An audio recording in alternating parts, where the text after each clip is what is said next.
Indian നീതിന്യായ ചരിത്രത്തിൽ മാത്രമല്ല മലയാള സിനിമയുടെ ചരിത്രത്തിലും ഒരു കറുത്ത അധ്യായമായി മാറിയ സംഭവമാണ് 2017 ഫെബ്രുവരി 17-ന് അങ്കമാലി അത്താണിക്ക് സമീപം ഓടിക്കൊണ്ടിരുന്ന കാറിൽ വെച്ച് പ്രമുഖ നടി ആക്രമിക്കപ്പെട്ട കേസ്.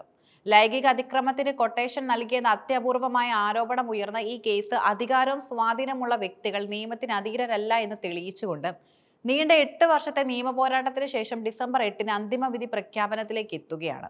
കേവലം ഒരു ക്രിമിനൽ കേസ് എന്നതിലുപരി സിനിമയിലെ അധികാരഘടന, സ്ത്രീ സുരക്ഷാ നിയമത്തോടുള്ള ഉന്നതരുടെ സമീപനം എന്നിവയെല്ലാം ഈ കേസിന്റെ പശ്ചാത്തലത്തിൽ ചോദ്യം ചെയ്യപ്പെട്ടു.